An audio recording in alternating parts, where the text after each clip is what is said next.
born to serve our Father's love with love and strength and faith. The labor of heroes past shall never be in vain.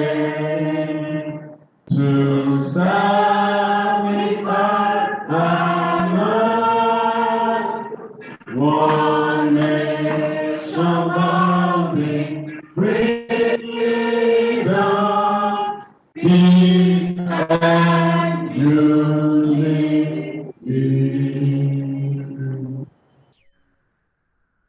Let's put our hands together.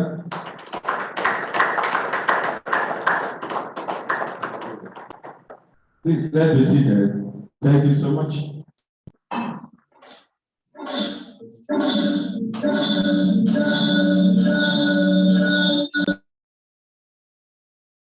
All right. Thank you so much. Shall we be seated, please? Please, let's hand over the program to the program. Check it around. Am I permitted, Princess Sebi, to go on with my welcome address, or you have any other thing to say before we proceed? Yes. Because we are in this program. Let's thank you. We can hear you. We can hear you. I don't know how would you like to do it. Should I come in? Can you hear me? Can you hear me? Yes, I can hear you. Right. I'm acting according to the program now. So you have to come up with the NGOs. I will. Before we come in with yes, I will do. Yes, you may carry on, sir. You may carry on. I will do the acknowledgements after you. Thank you.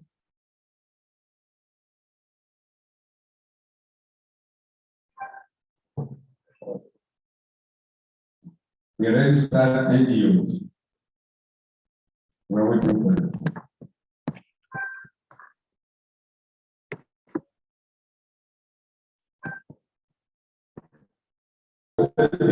Go on with the registered NGOs before the welcome address, according to the other program we have. Right.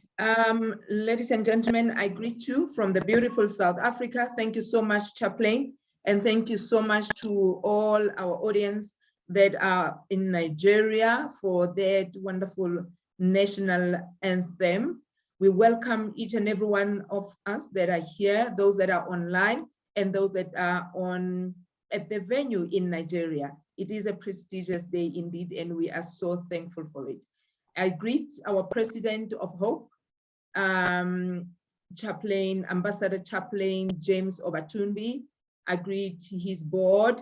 I greet all your excellencies, highnesses that are here.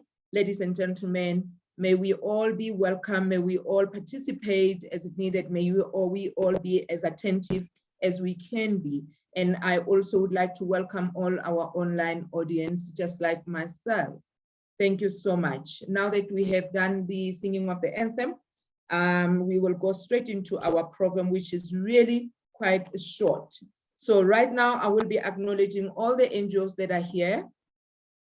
At the top, we have the World Humanitarian Organization for Peace and Equity in Nigeria, headed by our President, Ambassador James Obatunbi, who is the CEO. Next, it will be the Red Chaplain Ministry in Nigeria, headed by himself as well. The Rural Community Children Academic and Vocational Support Initiatives in Nigeria, headed by Ariori Babatunde Hakiem, who's the coordinator. Women and Modesty Global Initiative, also in Nigeria, headed by Her Royal Highness Princess Ali Goriore, who is the project director. We will go and acknowledge Mayor King's Global Initiative for Women and Youth Empowerment in Nigeria, headed by Hadassah Support Foundation in Nigeria, headed by Koto Sin Olutunji, who is the founder. We will acknowledge the Rewrite Nigeria Development Initiative, we'll say in Nigeria, by Gloria Jemedafi. Calvary Voice for All Foundation in Nigeria, headed by Clifford Nwokoro, who is the CEO. Ifedoyin and Friends Charity Organization, Ifedoyin and Friends Charity Organization in Nigeria, by Mary Love Adenike, who is the president. We carry on with our registered. These are all the NGOs that have registered to be here. We thank you for being here. The next will be I Rejoice Love Foundation in Nigeria by Goodwin of Young, who is the chairman. Determined Society Organization in Tanzania by Edgar Bejumula, who is the zone coordinator. Just a second, let's get this clear. We have Aditya Rural Community Society in India by Professor Mohammed Fafi, who's the director. Hopewell Initiative for National Development in Nigeria, who is by Ayepola Bilkes Morenike, who's the founder. Society Reform Organization in India by Ijaz Shaban Paul, who's the founder. People First Initiative in Nigeria by Arue Adieni Amidu. Then we have Future Life Foundation from South Africa, headed by Marcel, who is Princess Tepi, the CEO and the founder. We have Abigail Peters Charity Foundation in Nigeria, Abigail Peter, who's the CEO, led by her. Another Perspective International Cluster. It's an NGO in Nigeria, headed by Dr. Ikenna Joseph, who is the CRO. Community Development Foundation from Pakistan, headed by Ambassador Miriam Khan, who's the Executive Director. As we carry on with our list of the NGOs, we have Claus Foundation from India, headed by Sahar Adiaz, who's the founder. We have Breakthrough Center from South Africa, headed by Zotwa Latola, who's the Break Program Director, Madam. International Union of Professional Trainers from Turkey by Dr. Salim Al-Kohali, who's the General Secretary. We have also Heather Hingeland, who's the Project Manager from South Africa. From Amanzi for Life, we have the Ogunmola Center for Humanitarian Intervention from Nigeria by Ambassador Ogunmola Bolaji, who's the Executive Director. I think that is all from all the NGOs that are here, all 24 of them. Thank you so much, Ambassador Chaplain. We can now go straight to your opening speech so that we may know, all of us, the purpose of being here and also welcoming everybody so that we may flow in the same spirit. Thank you. Over to you, sir. Thank you so much, His Royal Highness President. Thank you so much. I appreciate you for that. And the pronunciation of the names, you really tried. You deserve an award. Thank you so much. Maybe after the speech, you will allow those online to introduce themselves, their NGOs too, and their ministry or whatever, wherever they work. So thank you so much. I want to go ahead with my welcome address. The welcome address delivered by Ambassador Dr. James Mercy of Patuni, the Chief Executive Officer of WHOPE, on December 16, 2021 at the AHIABGA WHOPE Global Unity Network Summit 2021. That the Honorable AHIABGA Chairperson, His Royal Highness Andrew Williams Jr., the AHIABGA Board and Executive members, government officials, and community leaders, the distinguished organization heads and humanitarians, the gentlemen of the press, volunteers, and all participants. I am delighted to welcome you all into this first AHIABGA Global Unity Network Summit, having with us here in Africa continent, in Lagos, Nigeria. I must commend His Royal Highness Andrew Williams Jr. for his relentless efforts and great commitment in bringing great and distinguished humanitarians together for a global unity network for development and sustainability. AHIABGA is a multilingual, multinational, United Nations Global Compact Global Network membership drive. And for everyone to be eligible to join the UN Global Compact Network, your organization, academic institutes, business associations, cities and municipalities, civil societies organizations, foundations, labor organizations, public sector organizations, and corporate social responsibility organizations.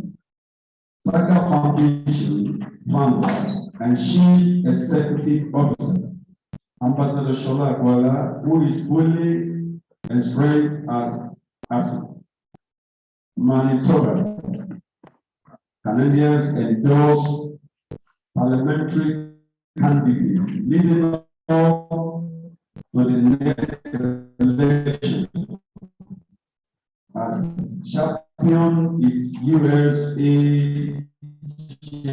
President of the International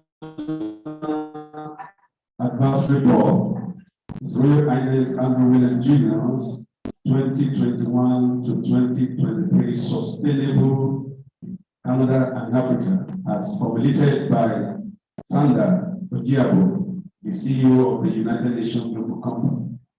His Royal Highness Andrew Williams has rallied SAGA's board members, Princess Zebi Monkmans from South Africa, Professor Dr. Tamara Omar from the United States of America, Dr. Mohammed Kota from Egypt, Prince Will Farm Sadala from Egypt, International Coordinator Chaplain James Messi of Patsunigi from Nigeria, and Canadian Coordinator Sylvester Oyamere in support of the United Nations Global Compact, Global Networks Strategy 2021 to 2023 through an ad hoc International Advisory Board of Global Ambassadors, Advocates and Activities, AHIABGA Network, launched on September 21st, 2019, to which all above are members through 5 Point Youth Foundation, the United Nations Global Compact member since 2014. The goal is to increase the current number of civil society members to balance and hold accountable the multinational corporations, intergovernmental agencies, and the government's public commitment to the 10th principle of the United Nations Global Compact with respect to human rights and indigenous rights. Labor, the environment and transparency, anti-corruption at all levels of society. each chief executive of a registered NGO of no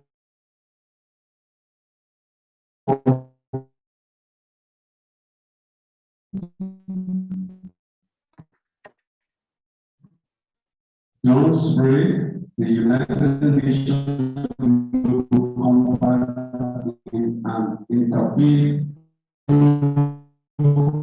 communities and cities that leave no one behind. On a final note, the benefits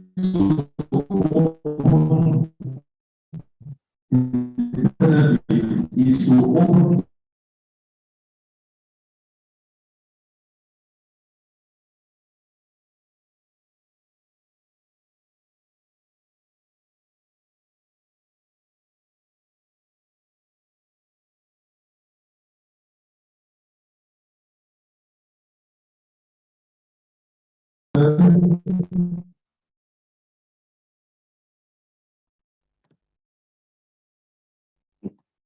His Royal Highness over to you, please.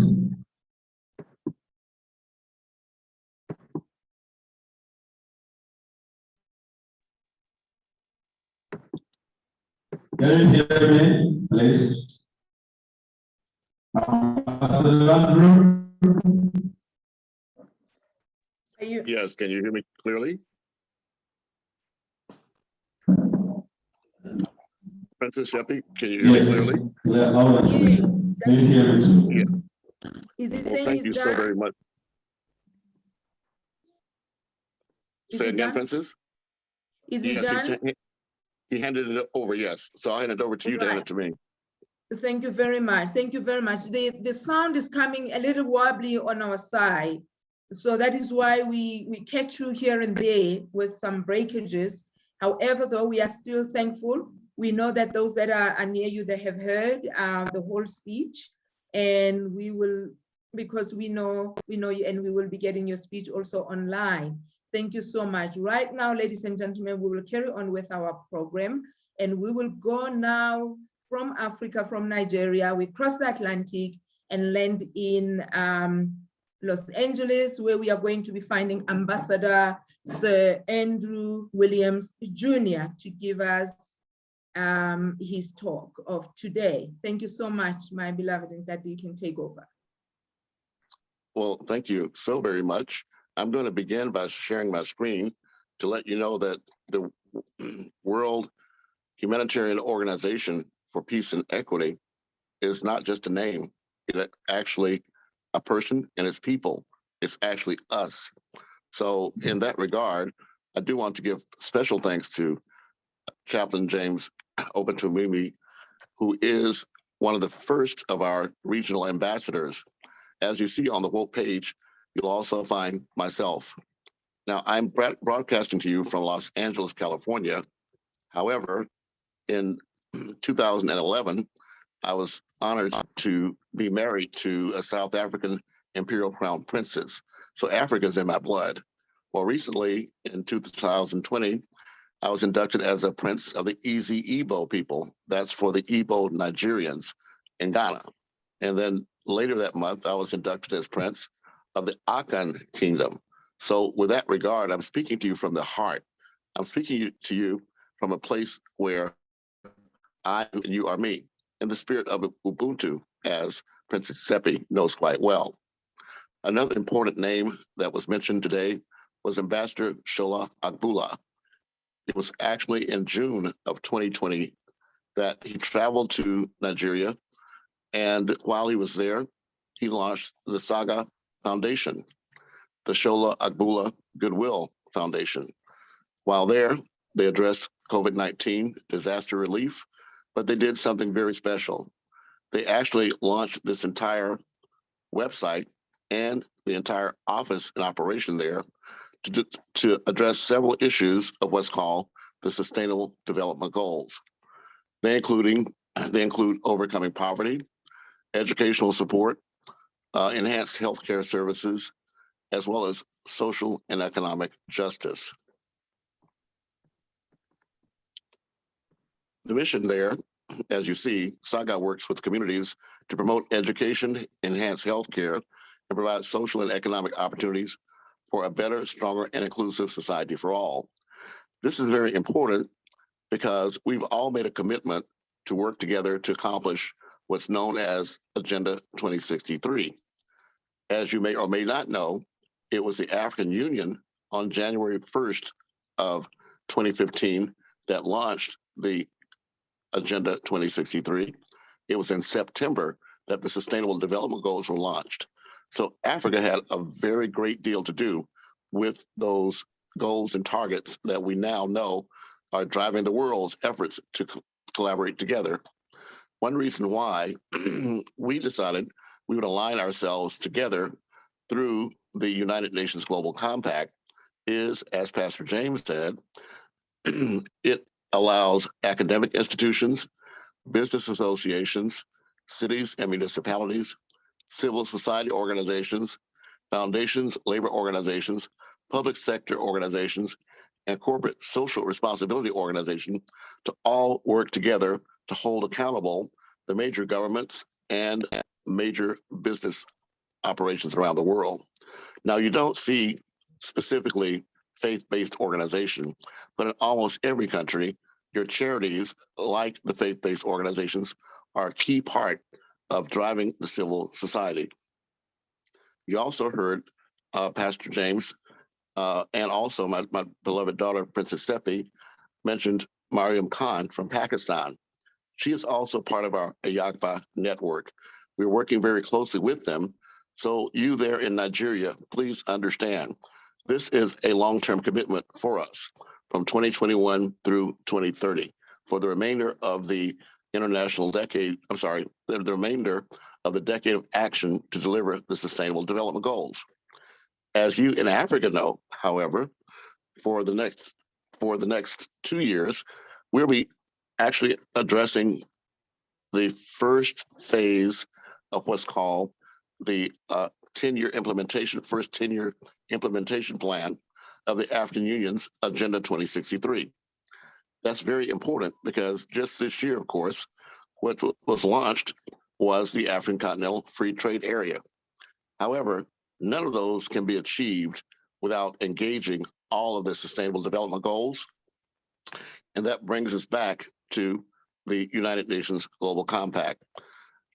Earlier this year, the Vice President of Nigeria had the opportunity to make a speech when it was announced that Abuja, Nigeria, will be the first African hub to launch the United Nations Global Compact Africa Strategy. I know this is too small for you to read, so I'll read it aloud. The speech by His Excellency Professor Yemi Osinbajo San, GCOIN, Vice President, Federal Republic of Nigeria, at the launch of the United Nations Global Compact Africa Strategy on Monday, 20th September of 2021. Protocols. It is my pleasure to join you for the launch of the UN Global Compact Africa Strategy. The decade of action for the Sustainable Development Goals is a historic opportunity to realize our vision for a more resilient, inclusive, and prosperous Africa. Making our aspirations a reality, however, will require an unprecedented degree of cooperation and collective action across all actors of society, governments, civil society, and of course, the private sector. Now is the time for the African private sector to scale up its contributions to the continent's economic and social transformation. As the African Continental Free Trade Agreement enters into force, African businesses have a historic opportunity to embrace sustainability and be part of the collective effort to build a more sustainable and inclusive future. At the same time, sustainable business models and investments guided by the SDGs will unlock an estimated $1 trillion for responsible businesses in Africa by 2030. The new UN Global Compact Africa Strategy comes at a crucial time. With its global multi-stakeholder network and its unparalleled thought leadership and expertise, the United Nations Global Compact is uniquely positioned to play a vital role in mobilizing the African private sector for the SDGs. I would like to express my full support for the new Africa strategy, particularly for its focus on SMEs, which are small, medium enterprises, youth, and women, to ensure that no one is left behind on a journey towards achieving sustainable and inclusive development. In the spirit of the SDGs, which seek to promote economic growth, social inclusion, and environmental protection, engaging the rapidly growing youth population through jobs and opportunities must remain a central priority of African governments. As we tackle the issues of climate change and embark on collectively transitioning to a net zero global economy, it is important to underscore the principle of common but differentiated responsibilities.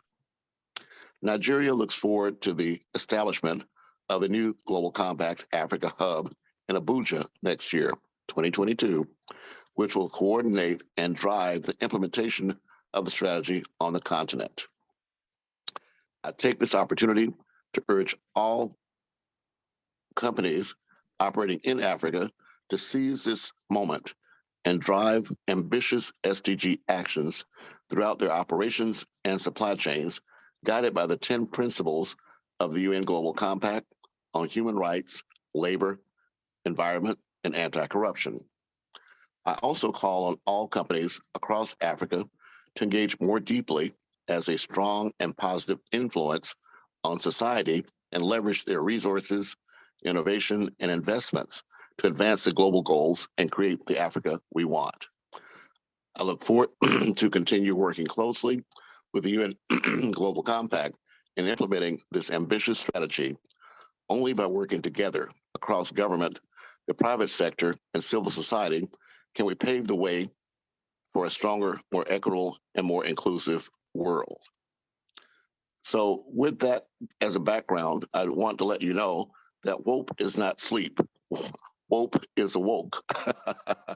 And WHOPE is focusing on these solutions. My own commitment has not just something that began in the last few days. It began years ago. In fact, at the founding of the United Nations Global Compact, it was announced in 1999. And that's when I launched my company, PARXTC, Export Trading Company, to uplift those same principles that were espoused by Kofi Annan. For the first time ever, we now have a woman head of the United Nations Global Compact from Africa, Senda Ojiambo. But here's the thing, if you take a look at this map, I know it's very small, but on the right-hand side, you see the 17 Sustainable Development Goals. At the bottom, you see the 20 African Agenda Goals. So there is a link to show you how those connect together. But the important thing for you to understand is that Pastor James and all of our team at AHIABGA are focusing on solutions that address these very same issues. So our guests here today, welcome aboard this effort that we're launching. Today is the first annual event. We'll be doing this again next year this time and in 2023 to monitor and measure our progress. I'm going to review this with you briefly. The United Nations Africa Strategy 2021 through 2023 focuses on poverty alleviation. And that's very relevant because it was actually poverty, ending poverty, that was number one of the Millennium Development Goals in 2000. And you may know that what we now call the Sustainable Development Goals is only the second iteration of a 1,000-year plan to accomplish that. But in this particular case, social and economic growth and development are fundamental to addressing poverty alleviation and eradication. The African private sector recognizes the important role that it plays in fighting poverty through job creation and providing decent work opportunities for all Africans, in particular women and youth. The UN Global Compact is working with businesses in Africa to share best practices and promote collective action on how the private sector can both employ and empower the next generation of workers on the continent. Raising awareness of responsible business practices in Africa is an important aspect of the UN Global Compact's Africa strategy. By applying the UN Global Compact's 10 principles to the top priorities of the African private sector, the Africa strategy links the private sector with all of Africa's stakeholders. In addition to working with our Global Compact local networks in Africa, the UN Global Compact collaborates with regional organizations, governments, civil society, and countries across the continent with the aim of eventually creating local networks where they do not yet exist. Thank you for your patience. This will take not very long, but I do want to walk you through this so you get a complete understanding of what we're trying to accomplish. And I'm also going to take this opportunity to briefly share with you a video that will allow us to better understand what we are dealing with. Then, Pastor James, I'll turn it back over to Her Highness, and we'll be able to then move forward with the rest of your presentation. Thank you for your indulgence in this. Just a moment, please.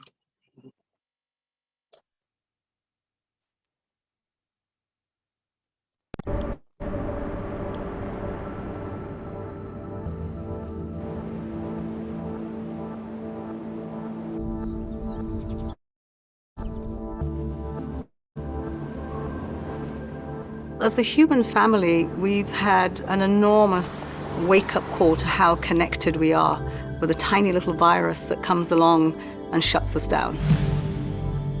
We all live in this world together. The same blood flows in me and any other person. We're facing the challenges of an ecosystem that is stressed. Things are not moving as fast as they should. Things are improving, but not as fast as they should. The challenges that we are facing, they are materializing so fast that it's not only my children or grandchildren which will experience the consequences if we fail. To do it, we need to do it together. Collaboration, north, south, east, west, black, brown, white. Strength in the diversity of the human family is what we need right now to get us past this incredibly difficult time. Might sound like it's impossible, but that's what we work towards, making the impossible possible. 20 years ago, a small group of United Nations and business leaders came up with a visionary proposal. I propose that you, the business leaders here gathered in Davos, and we, the United Nations, initiate a global compact of shared values and principles which will give a human face to the global market. I always say part of Kofi Annan's genius was he invited business, but he also addressed civil society and labor organizations. The mission of the United Nations Global Compact is to mobilize companies around the world to align their operations and strategies with 10 universal principles in the areas of human rights, labor, environment, and anti-corruption. The UN represents the body that aims to drive international cooperation and drive peace and security for humanity. And I think it unifies all of society around this set of 17 goals. Our objectives cannot be met if the private sector doesn't play a fundamental role. And so the Global Compact is a platform in which all those businesses that abide by the principles of, and values of the United Nations and of the Charter to work together, representing the best of humankind. For the last 2 decades, the initiative has grown to encompass local networks in more than 60 countries, engaging directly with over 10,000 companies. The local networks are our global footprint around the world, and they work with us to translate the 10 principles as well as the Sustainable Development Goals into actionable pieces of work for businesses globally. It is so decided. Since 2015, the 17 Sustainable Development Goals and the Paris Climate Agreement have provided the most powerful common agenda that the world has ever seen, with an essential role spelled out for business. L'accord de Paris pour le climat est accepté. Any business that continues to operate under its own self-interest will not be around very long. So businesses that have a strong purpose, that understand how they can make society better, will be embraced by society and will be around for a long time. be the change that you want to see in business. I truly believe that companies who do not put sustainability, the SDGs, in their strategies, they're going to disappear. The mindset of consumers has changed. They increasingly want to buy from companies that are contributing to society as a whole. Business must be part of the solution in when we address these big global problems. The focus has shifted to both the short term and the long term, both doing well and doing good, making profits and making a change. This is a reality of the world now. Leaders need to lead sustainably. The United Nations Global Compact is leading the transformation ahead, challenging companies to take more ambitious action on the Sustainable Development Goals. I think it's absolutely impossible to face the challenges of today, the very quick change that is happening, without having the youth leading the way and helping us define the right strategies, the right policies, the right approaches to address the global problems. The world is waking up, and change is coming whether you like it or not. Climate justice!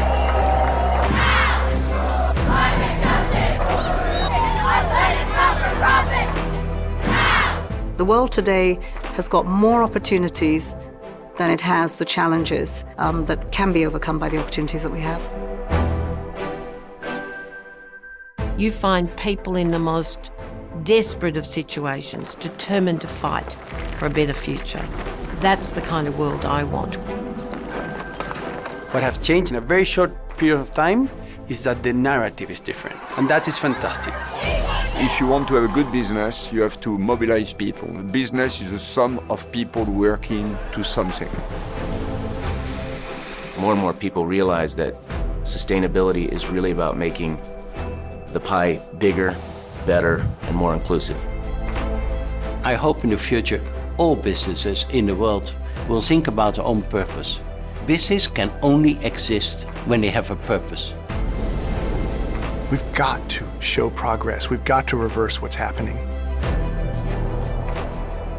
I see the Global Compact as an incredible organization working together with businesses to build a more sustainable world. We are united across the globe, for the globe. We're united despite our challenges, no matter how daunting the task may seem. We are united by possibilities because this is bigger than one business, because we are better together. We all have the same job. We are united in the business of a better world.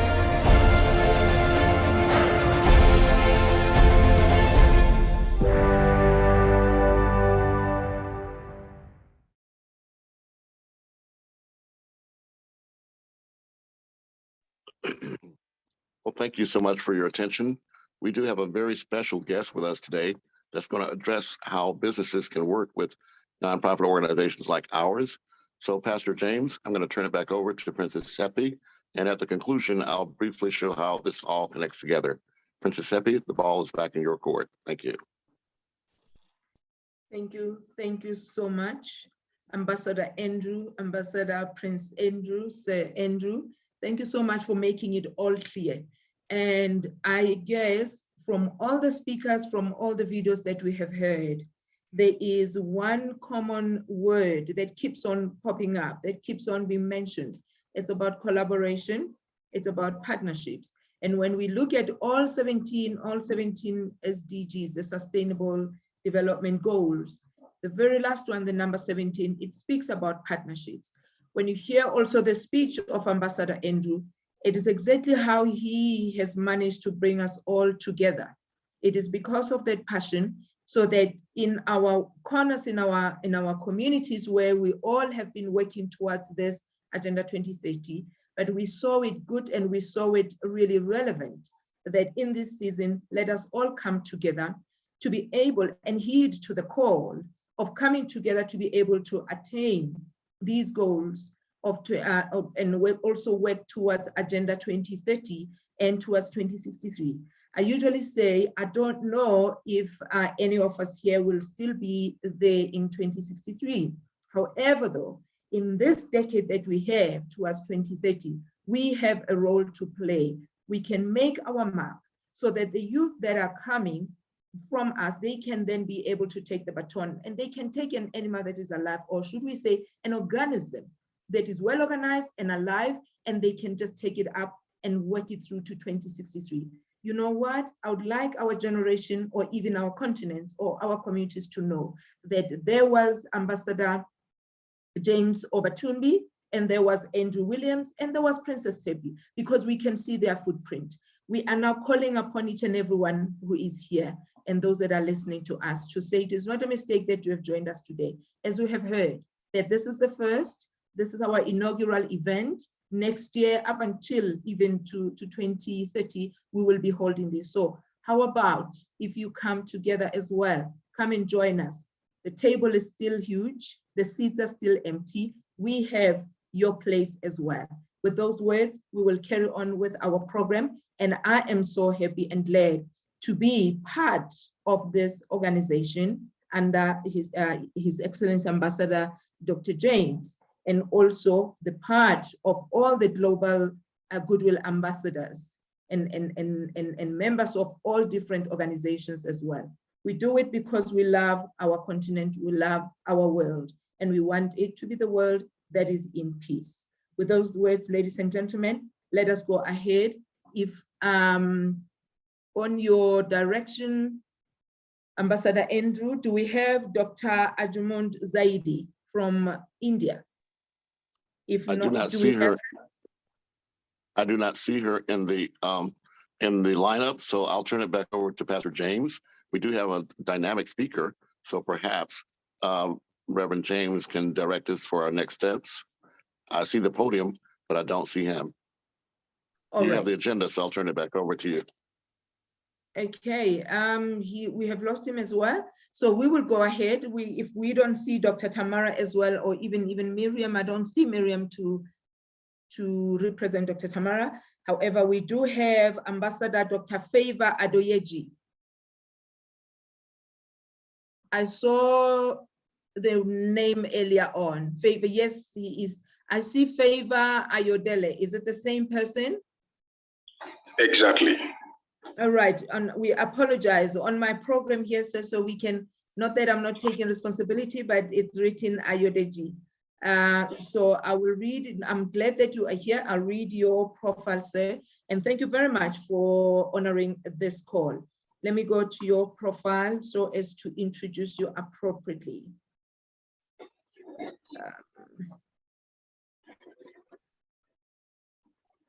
Thank you, thank you. We will be, if you want to do the screen sharing, I think this is the moment when you can be doing all those nitty-gritties of being able to do the screen sharing.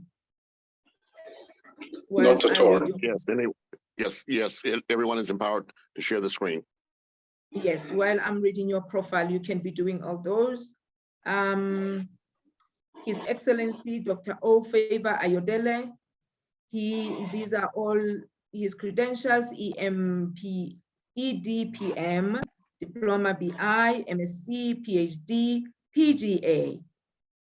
Very great. Designation is Ambassador Dr. O. Favor Adoyele is a life coach, education, business, and management consultant, certified counselor, philanthropist, humanitarian, and international keynote speaker.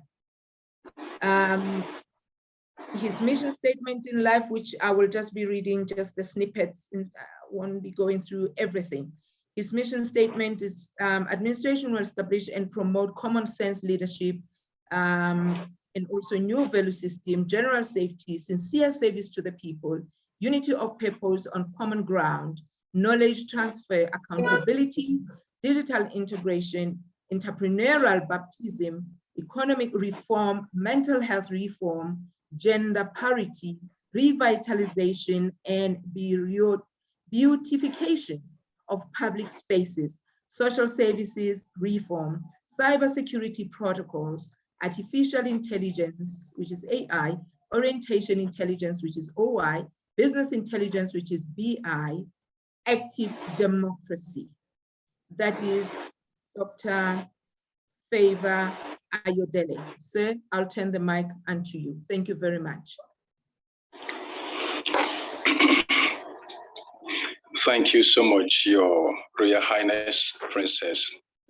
I'm very grateful for this awesome global summit. And I want to appreciate our wonderful chaplain in the house. It is a very great honor for me, in person of Ambassador James Obatumibi.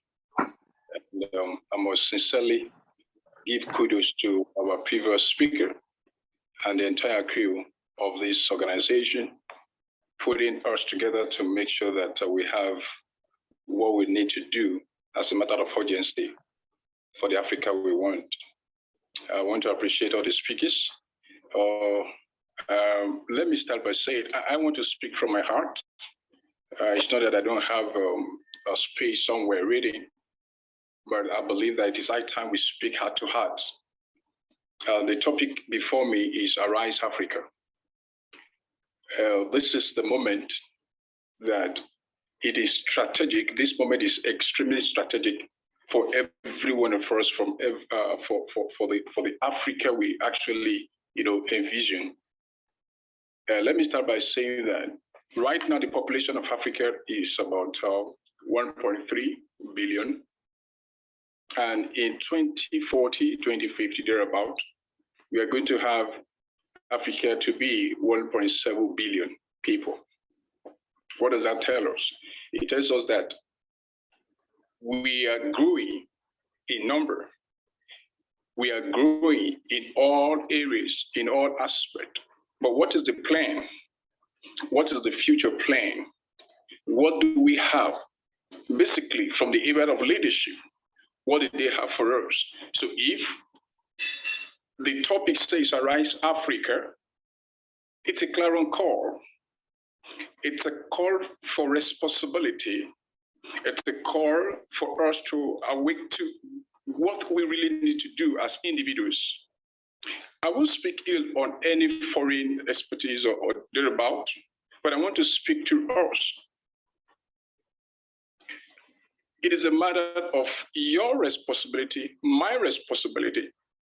They've talked about partnership as one of the goals, the development goals from the UN. But I want us to see beyond that. I want us to see beyond a prototype or a limitation in order to build the Africa we actually want. I want us to see beyond what we can do to make sure that the future that we are planning is actually in place. And one of the videos that you might have seen, every one of us here, is the video of Dubai that was released a few days ago. Just 1 minute video. I don't know how many of us that has laid his hand on that video. A 50 years vision. A man that has that vision, and today we are celebrating Dubai. And everybody is traveling to Dubai. When will people be traveling to Africa?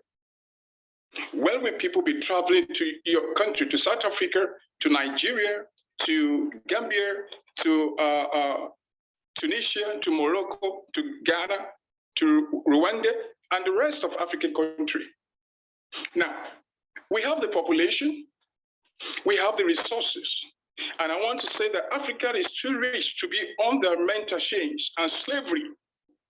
And it is very important for us to extend the demographic part that we generate what we actually need as a continent, as a great continent. At this junction, this is the aspect that we must rise up, every one of us. The educational part of Africa is going down the drain. Is going down every day. And I want to say that categorically, if we must survive, our educational sector must survive. If we must, revive the economic sector of Africa, it has to start from education. And so I'm bringing orientation, intelligence, agency to Nigeria that will be able to change our mindset concerning who we are, because it's like as if we have lost our identity, we have lost our heritage, we have lost our value, we have lost everything, and the leadership of Africa is contributing the worst part of our life, making themselves to be like zombies. But I believe that we have everything, we have all what it takes to develop ourselves.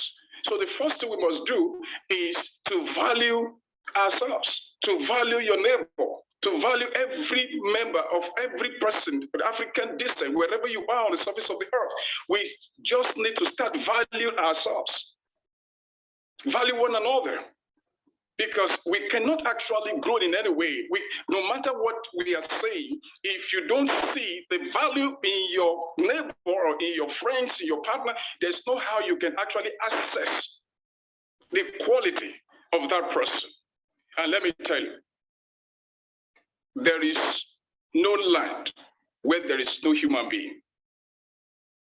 No matter how you picture it, human beings discover land, human beings discover resources.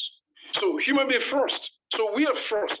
You must know that we are first. So educationally, our aspect, this particular sector must be quickly revived, because now let me tell us statistically, in Nigeria, we are having about 20 million Nigerian children that are out of school. 20 million children. Right now, 20 million. Now in Africa as a whole, we are having 263 million children and youth that are out of school. So it's very, very, sad that this particular population is entrenched in something that is that you cannot even imagine, that is unimaginable. If we have to get all the things done in Africa, we need to start reorienting ourselves, giving value to education, investing into education, and that is where we will rise up. And that's why we have to, see the value in our culture. That is where we need to see the value in our legacy. Our forefathers, they have done a lot, but their best is not enough. They have done a lot, but their best is not enough. So we are the one that's going to be committed into things that we must do. Now, let me start from Nigeria. Nigeria is a strategic country that once is well stabilized economically, politically, in all aspects, I believe the other countries in Africa will be okay. So what is the leadership of Nigeria? What are they doing presently that is affecting the entire African countries? So I believe that strategically, we must seek into what I call ecology of leadership for Africa.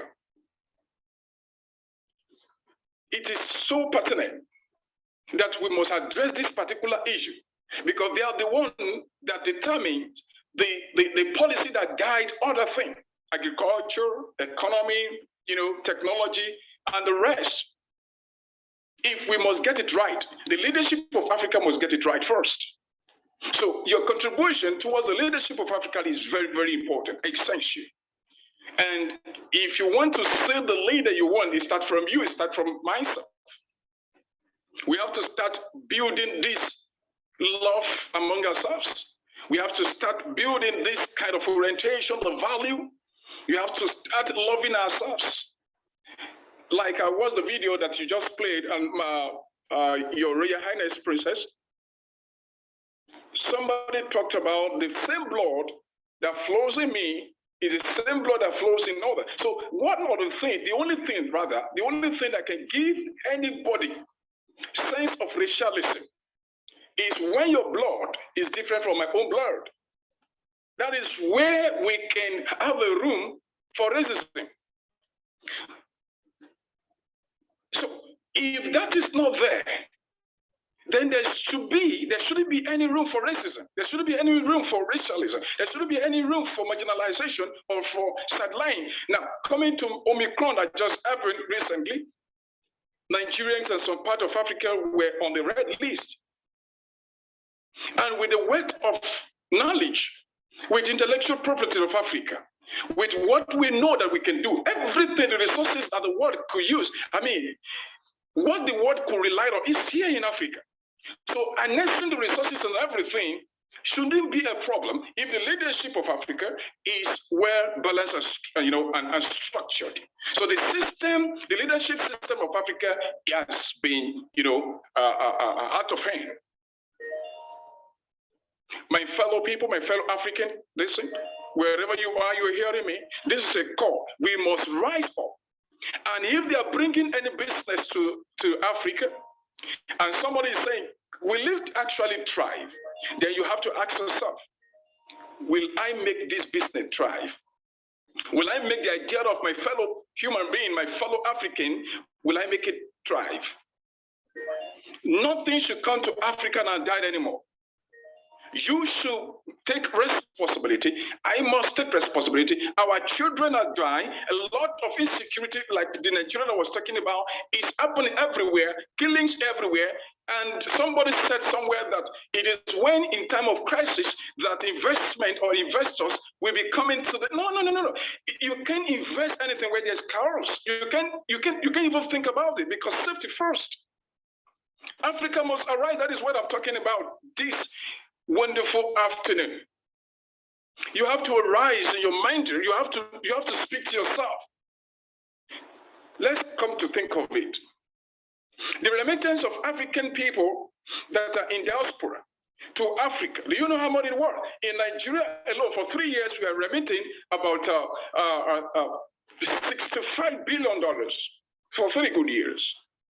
And that one alone can create a lot of educational development, for Nigeria and for Africa as a whole. We can push a lot of funds into our sectors. So what is it that is lacked? What is the major role that we need to see into? Sincerity of purpose. Some of our African leaders, they are not sincere to themselves. They are just there for their pocket. They are there for themselves. But we have to correct the wrongs, and it starts from us. We have to tell them this advocacy, this platform is a very powerful platform that Ambassador, James is putting together with his team. They are putting together and they are opening our eyes to what we must do as a matter of urgency. We can't just be, tagging ourselves unnecessarily, depriving ourselves from benefit that we need to get. There is a goal for 2063. But I, as a person in Nigeria, I'm certainly a goal of about 100 years, a vision of 100 years. Of course, His Royal Highness was saying that she's not sure if some of us are going to be alive in 2063. And if you are alive, good. But some of us might have left. What are we going to leave behind? So it is high time we arise. It is high time we rise up to our responsibility. It is high time we come together. It is high time we build this functional and working system, economic powerful system that the world will be looking at. Do you know actually that we have all these things in place? We have them. So what is happening to us? What is happening that we are not valuing our ideas? What is happening that we are not valuing what we need to put in place as individuals, as collective, a group of intellectuals? The best continent in the world, I am not mincing my word. The best continent in the world is Africa. The best people in the world are Africans. So what is happening to us? Who are the leaders that we are selecting into power? If my wonderful brother that spoke recently, if it comes to, I don't know where he is presently, but let's say he's bringing a business to Africa, one of the African countries, let's say Kenya, let's say Uganda and the rest, or Nigeria. He said he's coming to Nigeria to have a very, we need to go beyond talking. We need to go beyond that and implement some sort of things. So what am I trying to say? If a business is coming down here, how far are we related to the business? How far are we making the business relatable? How far are we going to handle it and handle it as if our life depends on it? And that is why I said I'm going to speak from my heart.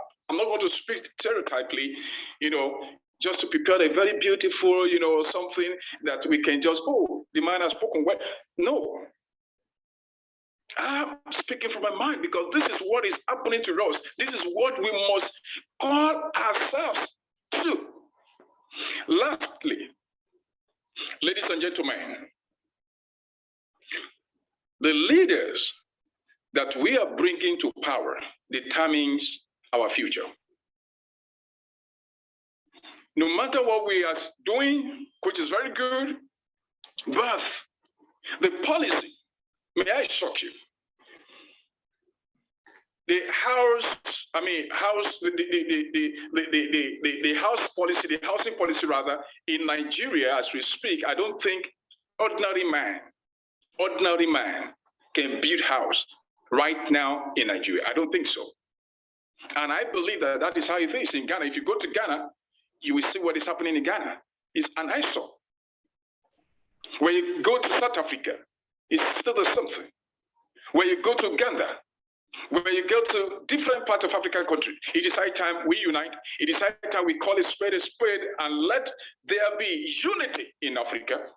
So I'm calling everyone today to unify our ideas, to collaborate our ideas, and to see the future we want, to see the Africa we want. I wanted to say something that I was like trying to mince, but let me say, last month, a 5-bedroom apartment was 5 million. This one is 10 million naira. How can you just oppose that? So there is no sincere regulatory policy that can help the common man. And so that is why I first of all started with the future of Africa about maybe 20 to 30 years from now will be 1.7 billion. What are we going to plan for the number that's going to increase, transportation-wise and all the rest? Food. Ladies and gentlemen, it is high time. I want to appreciate you, His Excellency, Ambassador James, Your Royal Highness, Princess, and Madam Yewande. Thank you so much for giving me this opportunity. I appreciate you. Ladies and gentlemen, wherever you are hearing me, let's rise up. Once you rise, Africa rises. Thank you, and God bless you. Thank you so much. Thank you so much, Dr. Phil, such powerful words. They always say, when you speak from the heart, we also receive straight as it is dished out. And you have spoken so powerfully. Probably if you had prepared a PowerPoint, we wouldn't have been getting all these words that are carried by such passion, and we can hear your heart. You are really pouring it out. Thank you so much. Thank you so very much. We look forward to working with you. We look forward to seeing you also in future when we knock at your door. We know you have a very, very a busy schedule, but one thing that you have said that is powerful. Africa, the world is looking up to us as the one attractive girl. I'll speak from a woman perspective. And yet, we are not seeing that. Instead, we are hating on ourselves, on each other. So, you know, as they say, the Christians, who bewitched you, Africa? Who bewitched you? So I call upon everybody, and also echoing your words, Doctor, to say, may we please love each other? Africa, love yourself. Africa, you are beautiful.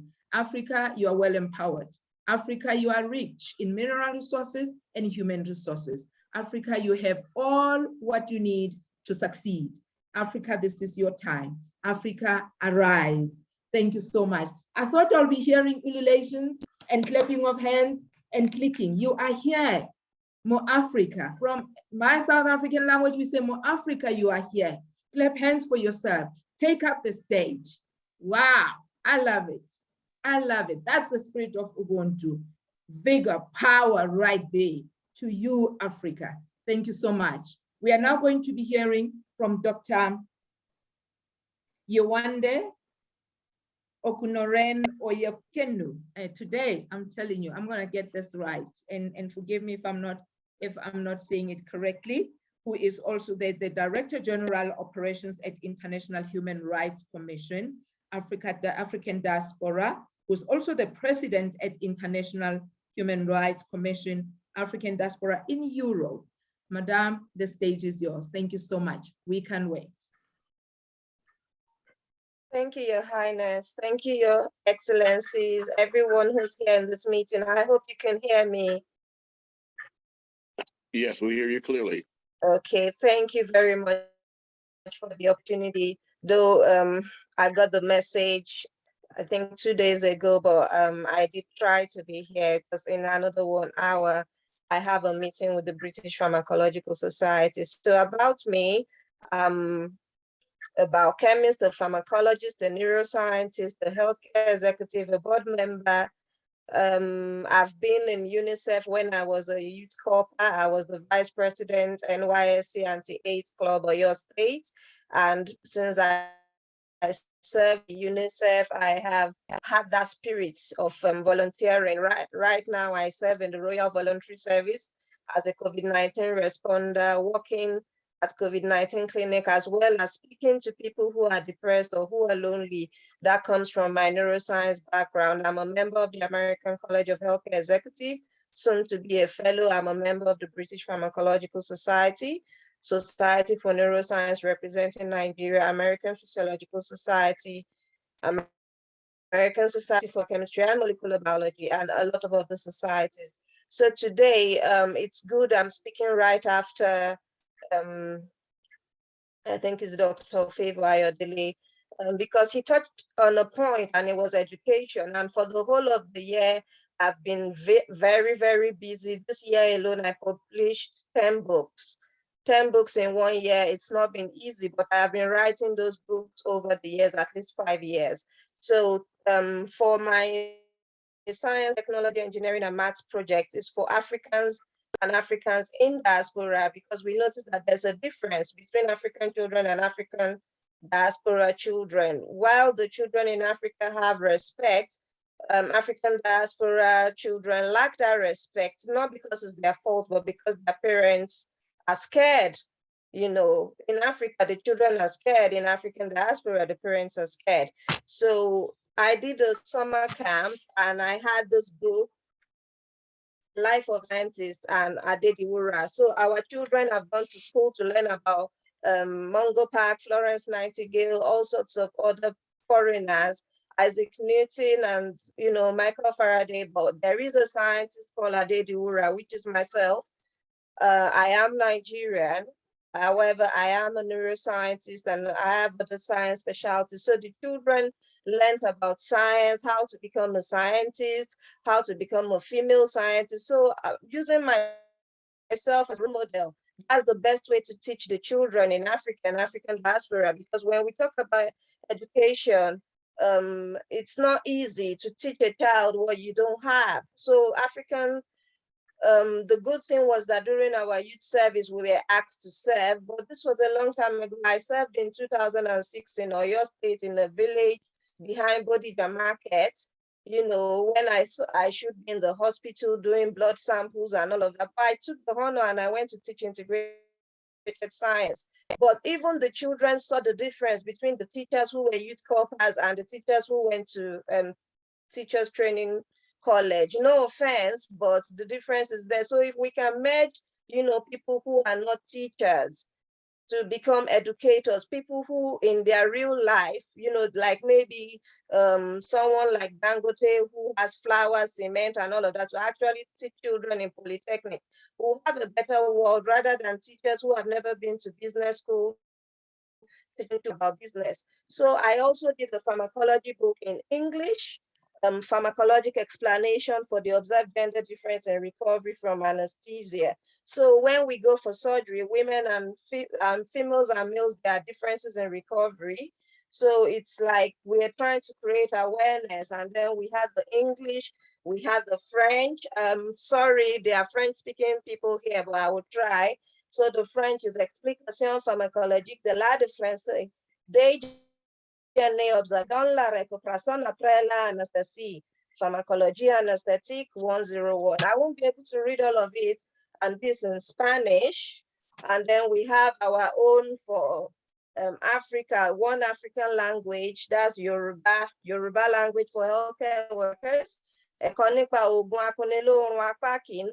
So we are educating healthcare workers as well. If our healthcare workers don't speak in Queen's English every minute, maybe patients will be able to use their drugs better, you know. So we're adding other languages. We have Yoruba representing Africa. So we need other languages. I'm working on Sierra Leone Temne now.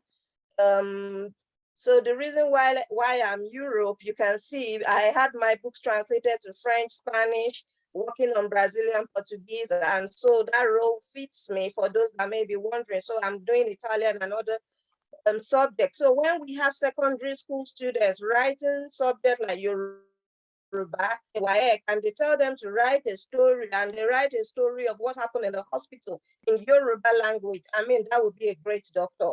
So I wouldn't say too much. I will just say greetings from International Human Rights Commission, African Diaspora, and I look forward to a successful collaboration. Thank you very much. Thank you so much, Doctor. Thank you. Thank you. Wonderful work that you are doing. We are very proud of you. I like it when you say proudly Nigerian, proudly Nigerian. So please carry on raising the flag high. And what is more important is the flag that you're a woman, an African woman. So that one, I would like you not to forget it. Thank you. Thank you so much. And on the same spirit as well, we would like to say, let us work together. Let us continue walking this journey. We can only succeed when we work in partnership, you know, shoulder to shoulder, elbow to elbow together. In any way, in Africa, we are communal society. We work together very, very well. Thank you so much. Thank you. Right now, we are going to be hearing again just another very, very brief words of encouragement, words of wisdom from Ambassador Makakuvu from the US and Georgia, he said.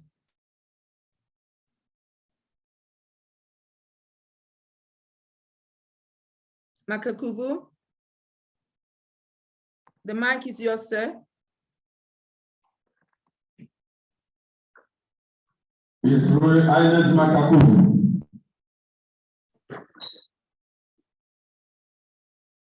Ambassador Makakuvu Ali El Bey. Yeah. Excellency, Ambassador Makakuvu. We're saying that. So, hello, Makakuvu. It's not there. I think we can get back to us. Yeah. Can you hear me? Yes, we can now hear you say. Give us your, yes, the words of encouragement, of wisdom. You have 5 minutes. Thank you. Thank you so much. Forgive me for not opening up my camera. Is my audio clear? Yes, we can hear you very clearly. Thank you, sir. I want to thank you. Well, should I change devices? Because I'm not sure if I'm coming in clear enough. You are coming very clear. Thank you, Your Excellency, Your Majesty, Princess Shepi, and to all in attendance. I am honored to have the opportunity to speak once again with the World Humanitarian Organization for Peace and Equity. I'm Makakuvu Ali El Bey, and I want to give an honor to His Excellency Chaplain James for bringing me into the fold as an ambassador for a global peace ambassador for peace and equity. As I said, I'm Makakuvu Ali El Bey. I'm with the World Media Coalition. I'm here in Georgia in the United States. And I want to greet you all with my common greeting, which is a vibratory frequency, Udama Akayur. Udama Akayur is a vibratory frequency that means lion of the new dawn. The lion is our consciousness, and the new dawn is the resurrection of our consciousness, Udama Akayur, the vibratory frequency of spiritual liberation. And I say the vibratory frequency of spiritual liberation because most of us who have been taught his story are under the impression that the enslavement of African people began in 1619, coming here into the United States with some of the prisoners of war from Angola against the Portuguese. So when they read the scripture in the Bible, in Genesis, that says, your seed shall be a seed that is a stranger in a land that is not theirs, and serve them for 400 years. Most people ascribe that to be from 1619 to 2019. However, when you study Dr. John Henry Clark and you hear him speak about the Ptolemies coming into Kemet over 2,000 years ago and outlawing Ma'at. Many of us know Ma'at, but don't know that we know Ma'at, because in the United States, Ma'at is depicted as the symbol for the criminal justice system, the woman with the scales. Ma'at is actually the weighing of the heart against the feather of truth, which is judgment. So the Greeks came in and outlawed that spiritual concept. In our language, the Baduna chair changed the name to hieroglyphics, and we think hieroglyphics is the name of the language. The name of the language is Medu, words, Nachair, spirit. So over 2,000 years ago, the Greeks, the Ptolemies, outlawed Ma'at. And then the Romans came in and changed the time construct, and that's why we think it's 2022, 2021, going into 2022. On the Kushite Kemetic cosmological time construct, the year is 6,261, based upon the rising of Sapdet, or the Sirius star that begins to rise, or the Ab Merkut in Kemet, modern-day Egypt. Egypt is an English translation of a Greek word, Aegyptus, A-E-G-Y-P-T-U-S, Aegyptus, which means land of the blacks. Kemet means black land because of the silt that was inundated from the Hapi River, the Nile River, and the Hapi River Valley. So our enslavement on the continent of Al-Kibilan began over 2,000 years ago. So when you hear me say, Udama Akayur, lion of the new dawn, the lion is our consciousness. The new dawn is the resurrection of our consciousness, Udama Akayur, the vibratory frequency of spiritual liberation. It is a very significant vibratory frequency. What do I mean by that? When you study the Kybalion, K-Y-B-A-L-L-I-O-N, or the Kybal lion, written by who the Greeks call Trismegistus and the Romans call Hermes, who was actually Jehudi in the Meduna chair, Jehudi. You know the staff of Jehudi because that staff is used as a symbol for the medical profession. So when our enslavement unfolds into a liberation, our people will begin to recognize some of the most sacred spiritual symbols that have been co-opted, that have been used for our imprisonment. And this is important. Why is it important? Because you talk about raising Africa. I asked many people on the continent that I have met with, when you go to school and you're sitting in the classroom, did you learn anything about the ancient civilizations of Africa? They tell me no. No. Therein lies your problem. How can you be a people who have no identity other than what you've been taught by the people who have been conquering and raping and pillaging our continent? If you don't know who you are, don't know who you come from, we don't know where we're going. So Udama Akayur, the vibratory frequency of spiritual liberation. What happens when you awaken a sleeping lion?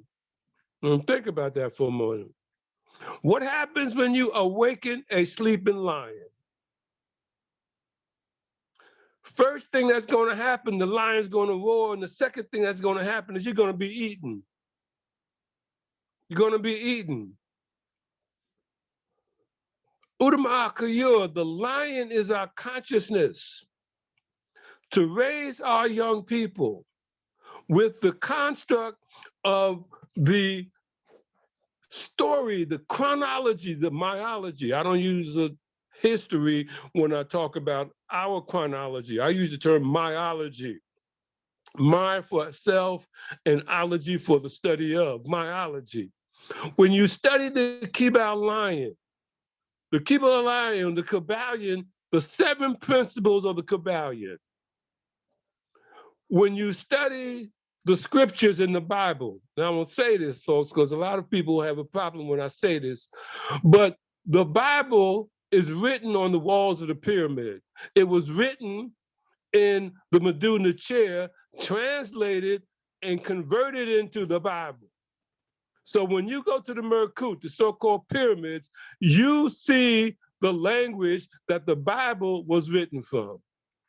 So when you study the Bible says that God created the heavens and the earth in 7 days. It was not 7 days. It's the 7 foundation principles of the Kabbalion. The first principle is mentalism. All things are mental, meaning the infinite intelligence that people call God. God is a Germanic word. I don't use that term to describe the infinite intelligence. I use the term from the Meduna chair. Meduna means words, the chair means spirit. So the so-called hieroglyphics, the true name is spiritual words. So when you study the Kibao lion, the first principle is mentalism. The second principle is rhythm. All things have a rhythm. The third principle is polarity. The fourth principle is correspondence. The fifth principle is vibration. The sixth principle is cause and effect. The seventh principle is gender. All things vibrate. All things vibrate. When we are here right now thinking we're sitting still while the earth is traveling over 1,000 miles per hour, hurtling in the cosmos, over 1,000 miles per hour, we think we're sitting still. That entity that you see when you see the atmospheric photos of a hurricane moving at over 100 miles per hour, the eye of the hurricane is always what, people? The eye of the hurricane is always calm. So if the earth is hurtling through space at over 1,000 miles per hour, and we think we're sitting still right now, that means the earth is sitting in the eye of the planetary vortex. You just had tornadoes sliding through the United States. One went 250 miles long, on the ground, destruction. That is the same type of vortex. That is an atmospheric vortex. You have planetary vortexes. You have solar vortexes. The creator is infinite intelligence. So to use the term God does not define the creator. It defines a depiction of what we think the creator is. Infinite intelligence, as it says in the Kibao lion. The 7 days of creation are the 7 principles of the Kabbalion, a book that was found in the Valley of Hebron in Palestine that was written over 2,000 years ago by the person known as Yehudi. I'm gonna stop there because I don't want to go too far and get people confused. Udama Akayu, I thank you for having the opportunity to speak. I'm Akakubu Ali El Bey. I'm with the World Media Coalition, Jazz Lovers Television Network, and some of you have had, we've had the honor of having you on our productions. Thank you so much for allowing me to speak. Thank you so much. That is His Excellency Ambassador Makakubu Ali El Bey from Georgia in the US. Thank you so much for such powerful words of wisdom. We really have learned so much about who we really are and where we come from and where we are heading. So thank you so much. Right now, ladies and gentlemen, we will go now to the peak of our day, of our conference, of why we are here, which is now the presentation of the awards. I will call the names because most of our awardees are on the ground in Nigeria. See the power of the fourth industrial revolution and the power of digital world that we are in. So I will be calling the names. Ambassador Chaplain, please help me. So you will be the one who is receiving them and doing the awards or handing over. And then thereafter, we will hand over to Dr. Chaplain so that he can also do the induction as the visionary. Let's go straight away. The ambassadorial awardees. I'm hoping that I am audible enough even to all those that are on the ground in Nigeria. I would have loved to see them and see the waving of the hands, all those that can hear me in the room where you are. So if we can have these people to line up so that they can receive their awards. Mrs. Falorunsho Lawal.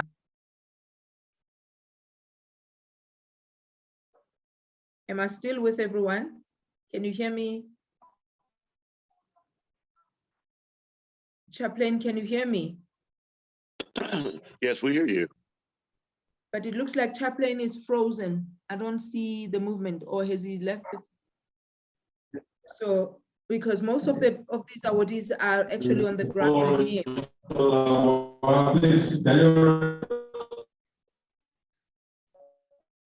All right, so Mrs., I'll be calling the names. I'm hoping they can hear me as well. Hello? Yes, Mrs. Falorunsho.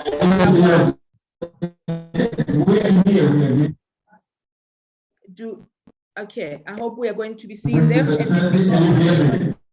Evangelist Clifford Nokoro. Evangelist Clifford Nokoro. The third one is Mrs. Faith Anyemeka. Mrs. Faith Anyemeka Anika Ibe. She said they are all here. Okay. The next one is Mrs. Oyolondalapo Omatayo. Mrs. Oyolondalapo Omatayo Elizabeth. Yeah. The next one is Her Royal Highness Princess Demitopi Adilegoroye. Princess. Yeah, so that is the list of all the ambassadorial. So I will hand over to you so as to do that section. Then we will go to the next section once we are done with this one. Over to you. Over to you, Chaplain. We're going to call you on after. Sorry, Your Excellency, there's an omission in that you didn't call Mary Ijomo Oyetake. Is it not on your list? Mary is not on your list.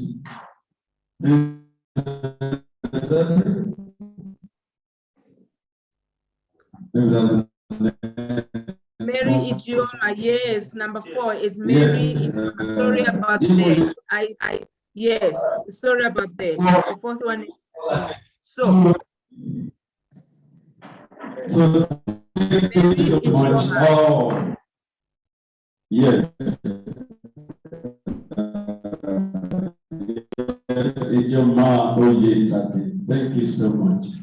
Before I proceed to the induction and this award presentation, is the protocol, and as well to take the proper permission from the international chairperson on behalf of His Excellency Dr. Ambassador Andrew Williams Jr., the international chairperson of this great and reputable organization, World Humanitarian Organization for Peace and Equity, and he also is also the chairperson of AHIABGA. So I must take the proper permission before I go ahead with it. Ambassador Andrew, with your permission, Can we go ahead with our presentation and induction into AHIABGA WHOPE? Ambassador Andrew. Oh, I'm here, sir. I did hear you. Yes. I'm officially taking the permission from you to go ahead with this our presentation. Not only do you have my permission, it's a demand that you go forward. All right, thank you. So please come together. Once we have the permission of the chairperson of this organization. And as well, Ambassador Andrew, please, I would like you to officially recognize His Excellency, Ambassador Dr. P. AHIABGA, and as well as Ambassador J1 from UK. By the grace of God, today we should induct them as well into our system, into this honorable organization, because you have heard Ambassador J1 telling us that she has been a volunteer from. So to go today, volunteering system to officially.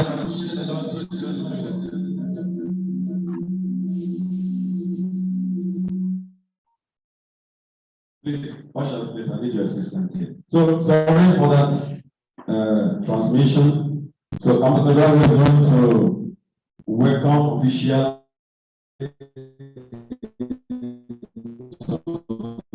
this organization, His Excellency Ambassador Favor, AHIABGA, and Ambassador J1 from UK. The first mention is Mrs. Paula. I know you might not know her, but this award is a big surprise for her. She's not aware of this award. She's just here today to celebrate with us. But yes, she is, and she's seen this award coming up. Daughter has been fighting seriously for this award for her. My mommy must get award. My mother must get this award. And not just that, I've been to our programs severally, and many of our programs have moderated as an MC, where she gathered all people together. Please, can you remind us the name of the organization again? The Mercy of God for the Age Foundation. She's the one taking care of the 8 months. I think that Ambassador Andrew is here now. She will have been giving you food freely. Giving you peace freely. Because she's after old men. Amen. And I'm saying, Peter Smith from Puerto Rico. Peter Smith from Puerto Rico. It's also a grown man. I don't mean you're in Nigeria. This young lady will have been taking good care of you. You know, that's what she does. Taking care of old and aged people. Please come to us together for this is as an ambassador of this wonderful organization, World Humanitarian Organization for Peace and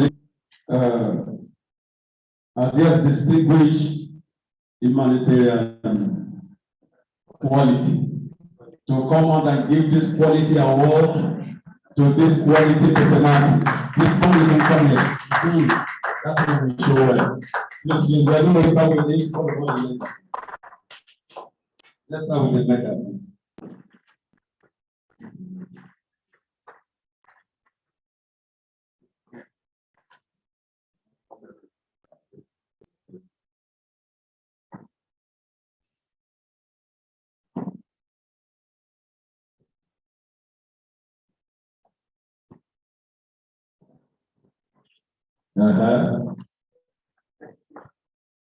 She's been dressed by this. Oh yeah, do it. She's been dressed with a good lapel as a good ambassador. Then this is a gold medal. Hello, you are not true. You are not true. You still have more to do. A gold medal. This is a muffler from the award. This is a muffler for Ambassador Shi into this honorable. Yes. Humanitarian Goodwill Ambassador.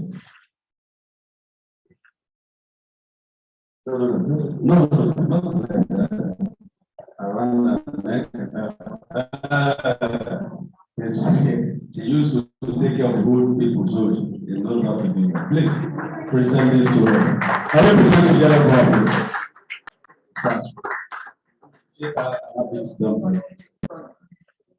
on their work for others to see.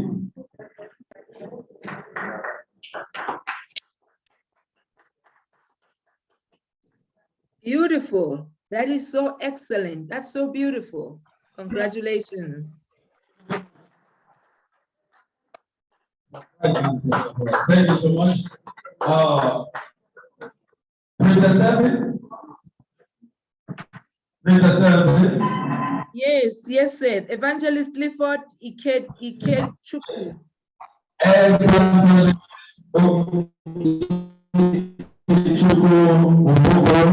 Please, I would like you to read briefly his profile we have that with you. The profile of the evangelist Clifford Ikechukwu. He's a dear good friend. I've known him for a long time, and it's a wonderful opportunity meeting together in this humanitarianism. I was in Badagry 2014, 15, 16 before I left. We're there together in the. Excuse me, allow me, please. Princess, Sevi, please read out his profile. I didn't get you right there, sir. His profile, I think you have been with him, Evangelist Clifford. You have his profile with him because I will want his profile to be read. Okay. Thank you. Let me.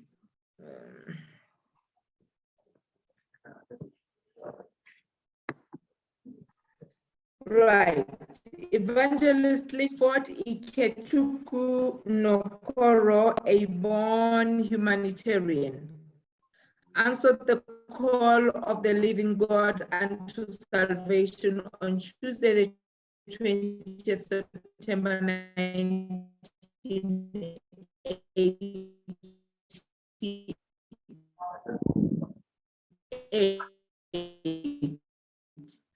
Since then,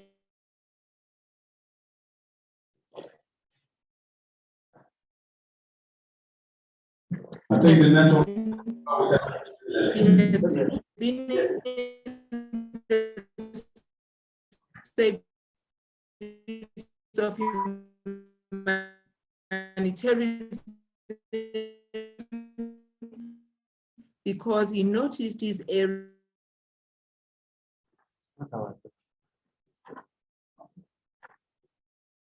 Mr. Senator, did you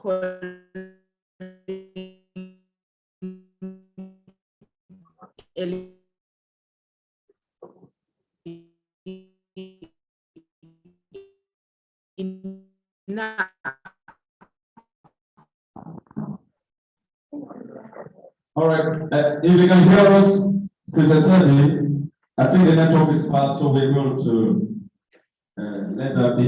Thank you. If you can hear us from there. So, with the permission of His Excellency Ambassador Andrew, we are to decorate for Ikechukwu Nokoro, an evangelist upon humanitarian. And we want to induct him into the ambassadorship operation and system, even live, because he begins to live his life as an ambassador. Tony, congratulations. So please, can we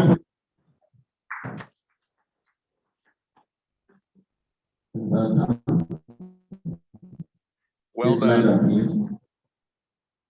Thank you so much. It's muffler. Excellent.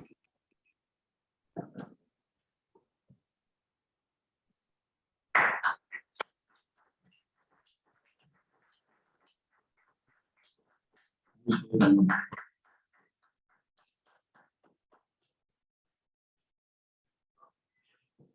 put it together for him once again.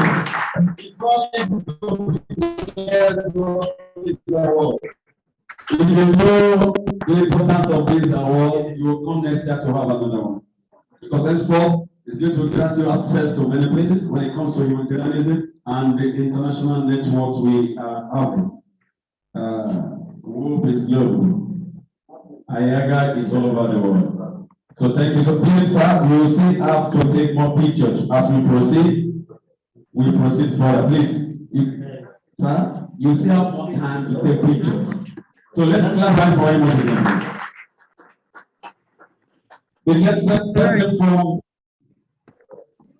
Thank you. Yes, sorry, my network is now starting to play up. We now have next Mrs.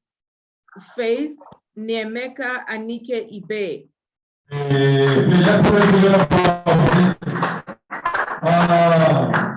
I've known her for a very long time too. She has been so active when it comes to human rights activities because I work with them for some time. If you see her in action, you'll be asking, see, please let distinguished quality do that, please. I don't want you to trespass. Distinguished humanitarian quality, please give her the quality award she needs. So let's clap our hands together for her again for making it clear for this honorable award. So we're able to see your face. Don't shake on my face. Yeah. Woman to woman is accepted.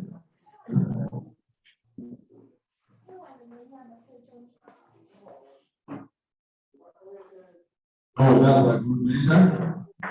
And as well, she's having a more player before the award itself. Mrs. Faith, henceforth, you are now a goodwill ambassador. That's the award. Let's put hands together for our once again. It's a great thanks to Mother.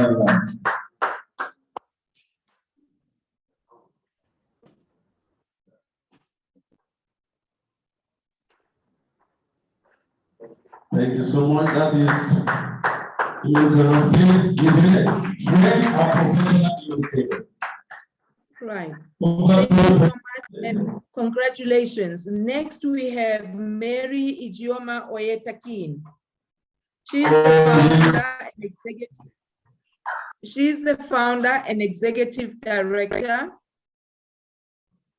of Maria King's Global Initiative for Women and Youth Empowerment, a registered NGO in Nigeria, where we empower and mentor people with our entrepreneurial skills through our vocational training to improve our livelihoods and reduce poverty, unemployment in our society. Her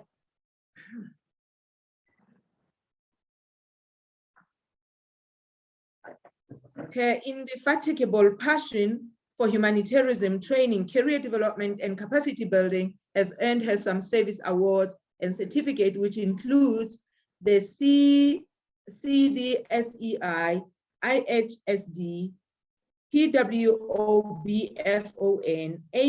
ACEE, and HSSE. She is a certified humanitarian and NGO manager. Mary is a volunteer and a super Shiro of a non-profit organization called Shiro's Global, founded by an Irish woman influence counselor, Yemi Adenuga, a platform where we inspire, empower, and impact women and young people. She has collaborated with notable personalities, organizations to train, instruct, and organize workshops for women youth empowerment. To mention a few, the list of people, organizations includes the Rose of Sharon Foundation, founded by Mrs. Folorunsho Alakija, Oyo State Gubernatorial aspirant 2019, Mrs. Bolanle Sarumi Aliyu of Bassat Daughters of Royal founded Pastor Mrs. Dayo Ben Itua, Champions Cathedral Wari, Delta State 2018, Summer Skills Acquisition. International Widows Day 2018, Widows Night, organized by Make Me Elegant Foundation, 2018 International White Cane and Safety Day, Empowerment Program organized by Nigeria Association of Blind Lagos State Chapter, Kingdom Partners Consulting Skills Acquisition Seminar in 2019, RCCG Christ Pavilion Olambe, Ogun State Women and Widows Empowerment Program in 2019, Foursquare Gospel Church Ibaya Branch Free Empowerment for Women and Widows in 2019. Included is an approval invitation letter to attend an international conference organized by Felix King Foundation in conjunction with the United Nations in February 2020 to represent Prime Women Builders Foundation in Nigeria. She serves as a vocational teacher in King's Pen schools where we catch them young. She is currently a member of the NGO as a CSO Consortium for Solutions, an organization that fosters love, capacity building, networking, sharing opportunities, experiences, challenges, suggestions, solutions, and any information that will be a value add to our various organizations. She is also a current facilitator in Prime Women Builders Foundation of Nigeria, a non-profit making organization that is registered in Nigeria. It is a platform that empowers women to be economically independent and also to be a support system to the society at large. Finally, she has empowered thousands of women, widows, and young people with vocational training through her NGO, Maria King's Global Initiative for Women and Youth Empowerment, with financial empowerment grant in lieu of to 3,000 beneficiaries. This is our Mary Ijioma Oye Takin and Awodi. Congratulations to you, madam. You deserve it. Such a wonderful work. We are proud of you. Thank you.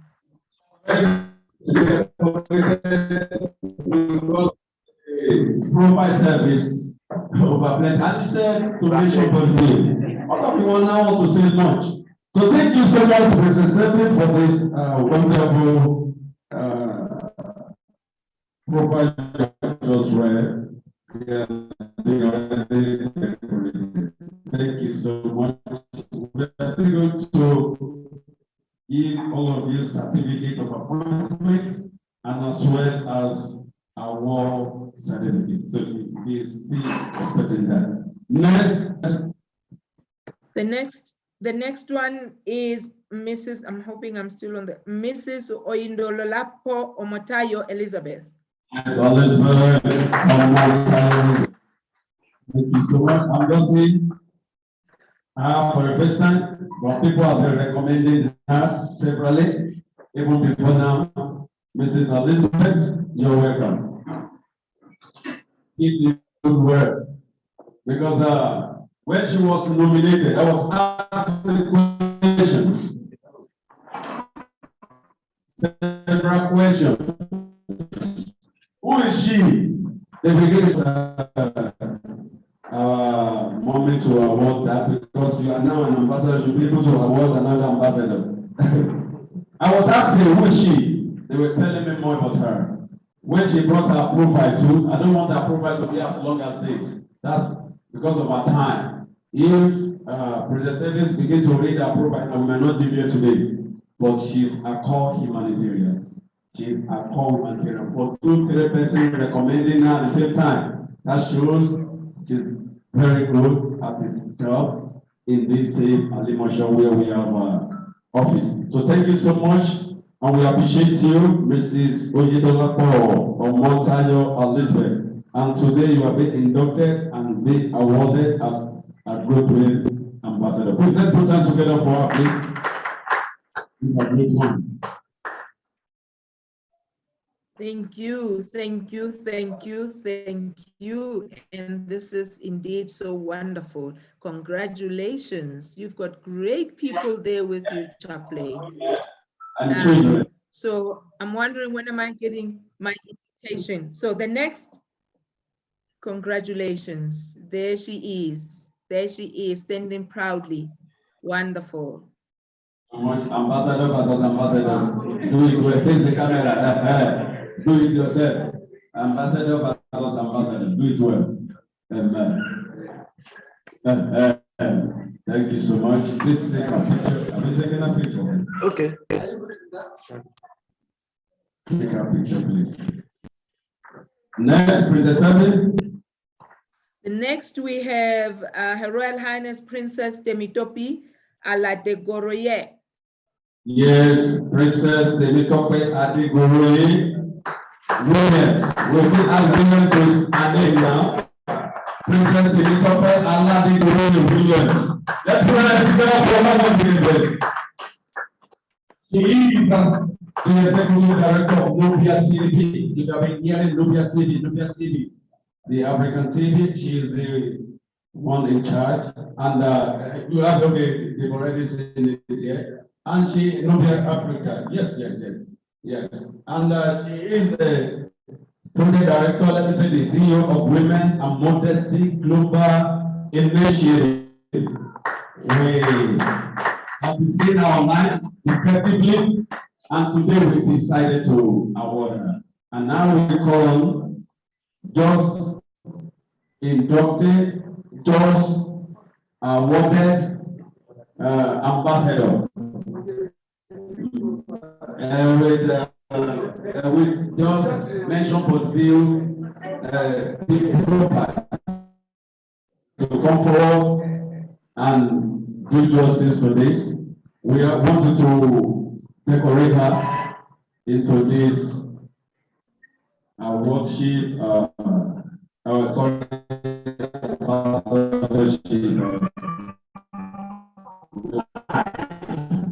because he just begin a new life now. Maybe has been living a life as a princess, but today another life begins. She is princess. They are married. They are later. So let's put this video forward today.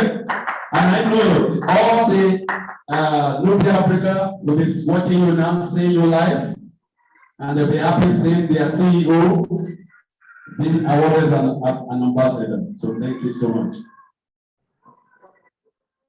Your handshake is most important. Shake our hands into this.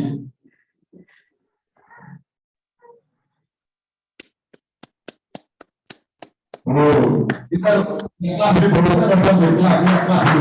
clap, please. Let's appreciate them. So thank you so much. We are taking the picture. We are taking it. We know you are Nubia TV. They are taking it. Okay, this is wonderful. We are waiting for you. All right. Okay. Thank you so much. Shall we all clap hands? That was the category of all our ambassadorial awardees. I would like to throw, Princess, before you leave your stage, I would like to invite you so that you can have your own network of the princesses in Nigeria, and we can all join forces. In South Africa, we already have one, the network of all our princesses, and maybe we can work through you. Let us all join forces and make this world a better place. Congratulations. Shall we all clap hands for them, please? See you. Ambassador Andrew, please, let me hear you. Yes, right, thank you so much. Now, Chaplain, shall we go to the next category? Thank you so much. This is a wonderful one. And concerning what you said, Princess Ellie, the volunteers eminent awardees. She just invited us, all the awardees. She said something, I want her to repeat it, and I want you to listen. It's a network. Into a program, Princess, Doctor, I don't know. maybe she's going to repeat that. Are you going to repeat that to us, please? Right. I was saying to Princess Temitope, maybe she can also establish, they already have, a princess network in Nigeria. We already have the South African royal princesses here in South Africa, and we would like to collaborate and work together in all the programs. Our course here is gender-based violence. However, through all other organizations, we still do humanitarian work and our royal missions, because we have a responsibility to make our Africa to be the Africa we want through our royal missions. Okay. So thank you. So let's put this. The networking has already begun. So Princess, you know what to do, and other the awardees, the ambassadors, you know what to do when to meet together. Then whatever link we have, we must share with you, and that's the network we're talking about. You just add that now, and I know others have more to give to us. Dear Princess, Ambassador Andrew, I would like to present to you as well the volunteers we have in the house today that has to be awarded to, because they have really tried, worked with us, and they have shown the strength and the energy they have to support this global mission. And today I've been here. Though, President, you're going to call their name before we give them this award. You have their names with you. Yes, the volunteers, eminent awardees, is that correct? Yes, correct. First, we have Dominic Christiana. Dominic Christiana. Please award the award to the government one after the other to be given them names. The award is the ambassadors. The ambassadors will be coming up one after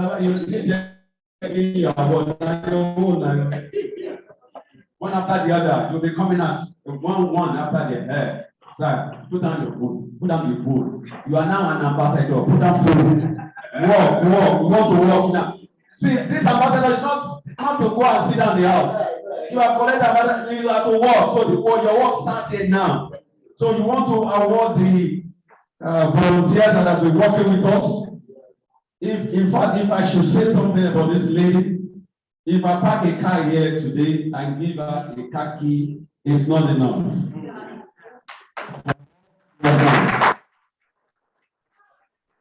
I'm now to present Ambassador Andrew and others that are listening to us. His Excellency Ayodele, dear Honorable Yemade from UK, I'm presenting this young lady to you. She has been working with us for several years now without pay. And she has been coming to office every day without pay. If you are not a capital, she has been coming to office and has been working with us every day without pay. This is a wonderful volunteering. So I love her so much. I love her enthusiasm to humanitarianism. She has been so wonderful. I met her in this office we are having today as our office, and she told me for about 2 years she has not been paid. Hello? Because her boss. Can you hear us, please? Can anybody? Our boss moved from Abuja, and she was left here in Lagos State, and she kept on working in our office more than 2 years without being paid. She always comes to the office. Even not from the boss. I met her in the office, and she paid. She's still working with us. Please with your class for that. I love you so much, and I appreciate you. Where is it that please, sir, you are going to give her this. This is for Hope. It's a metal badge for Hope. Thank you. So please, let's go on to the other point. The next person, Princess. Right. The next one is, congratulations. The next one is James Onalo. James Onalo. James Onalo.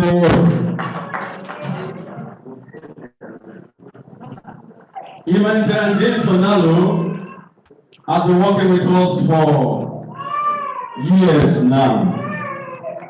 This young man was saying, please you can move back. That's so they can see you well. This young man resigned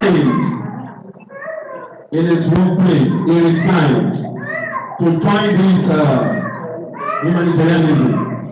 We met together in Humanitarian Institute, and he went ahead to resign that he might have enough time to work with us in this room. And since then, he has been with us. He has never gone anywhere to look for any job whatsoever. And he has been working faithfully with us without pay. I repeat, without pay. He has been working with us faithfully for years now without pay. And there's no time we come to the office or we have program that we will not see. So he has been so dedicated, he has been so faithful, and he has been working excellently with us. And that's why we are giving him this humanitarian eminent award. Eminent means something respected. So we respect his volunteerism. So let's put hands together for him once again. Thank you so much.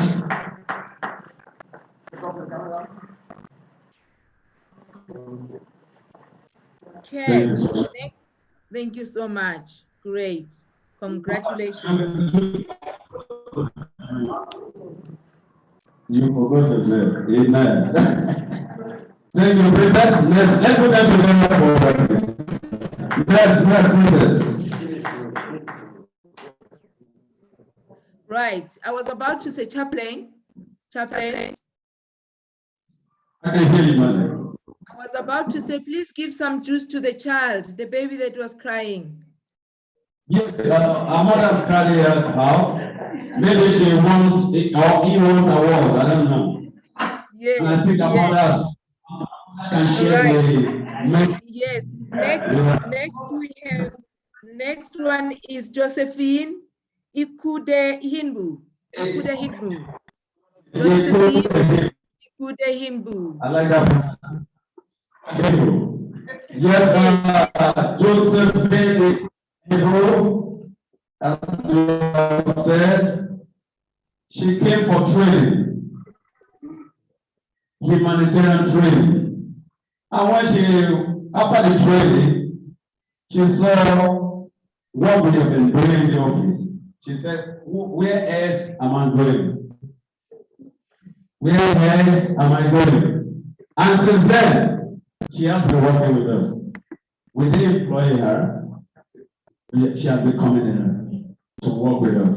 At times, if it will take them to sleep in the office, they will sleep in the office to cook, to do whatever they have to do. She is trying to be my PA now, but I've not been that job. That job to her because they have been so wonderfully acting when it comes to this and that is awarding her today for her dedication and excellence and development of work. So thank you so much. We are happy having you. Join together and now the parents picture. Thank you so much. We are giving right. Great. Congratulations. Thank you so much. Congratulations. It is so wonderful, Chaplain, to work with people that have got the same spirit that just flows, that brings peaceful, that brings progress. Wonderful. Next, we have Akintayo John. I think John is the one. Yes, he's been the one helping us to have this connection. So let's see you. Akintayo, okay. Please.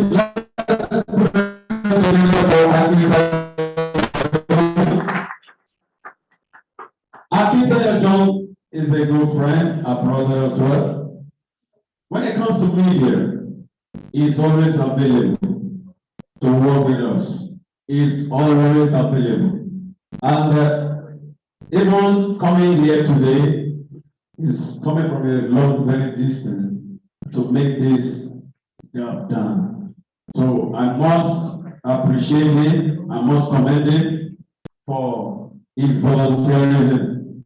It has been a very wonderful. Let's start with that. John Akintayo is in charge of our media. He has been doing wonderfully well. So thank you so much.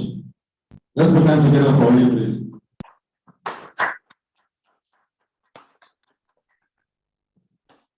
Right. Last but not least, we have just one more to go.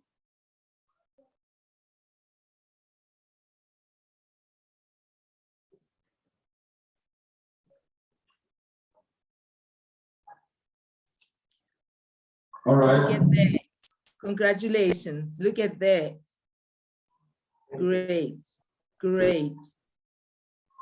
Congratulations. Thank you so much, John. Yes, and he has also helped us to be connected today. So, Barrister Enesara. Enesara is not here now. She's not present. But we get our work across to here.